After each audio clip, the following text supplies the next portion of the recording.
Magandang gabi po. Ito ang Bawal Tumawa Newscast. Ang newscast kung saan bawal tumawa, paulit-ulit lang ako. Ang bobo ko talaga. Ito ang nag-iisang newscast kung saan naglalaglagan ang mga newscasters. Sa unang balita, mapapanood na ngayong Mayo ang Season 2 ng Running Man Philippines. Sa Korea, nag-shoot ang cast noong kasagsagan ng winter. Isa si Buboy Villar sa 7 runners na dumanas ng matinding lamig during the shoot. May exclusive picture tayo si Buboy sa gitna ng snow. At narito po yan, mga katibats.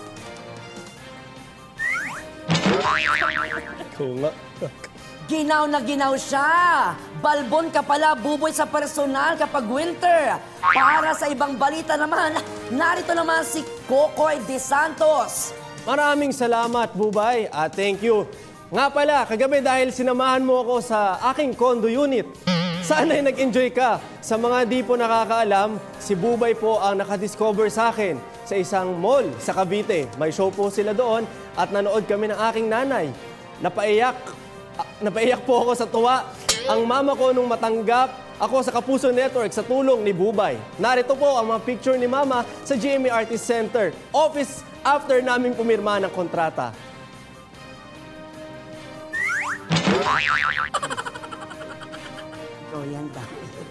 Salamat, Kokoy. In fairness sa iyong nanay, ha, mukha pala siyang lalaki kapag walang makeup at mapapagkamalan mo siyang shoplifter. Dumako naman tayo sa public service. Nananawagan po si Mang Fabian Tadjan Langit ng Binangonan Rizal dahil 15 years nang nawawala ang anak niyang lalaki. Matambok ang pisngi at busalsal ang ilong nang nawala ang bata noong 2012. Ang pangalan po ng bata ay Jeric Tadjan Langit. Para po madali niyo makilala, heto po ang picture ni Jeric noong 12 years pa lamang siya.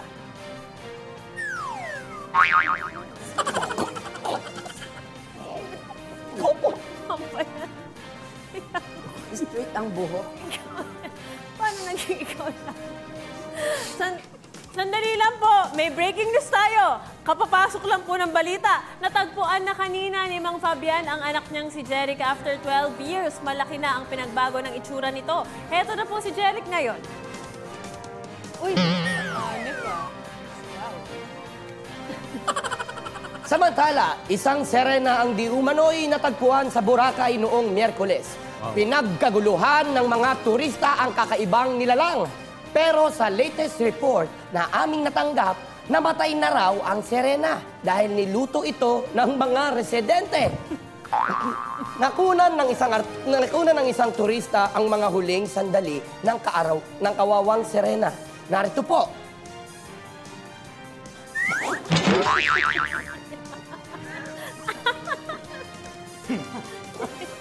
Bago tayo magtapos, may isa pa tayong panawagan. May napulot pong school ID sa may gate ng GMA Network. Pwede pong i-claim sa guard ang ID anytime. Heto po ang napulot na ID. Uy!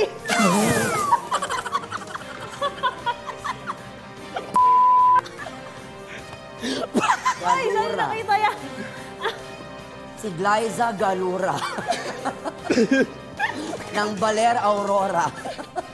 At sumainyo po ang isa na namang edisyon ng pagbabalitang may laglagan at samaan ng loob. Ito ang Bawal Tumawa Newscast!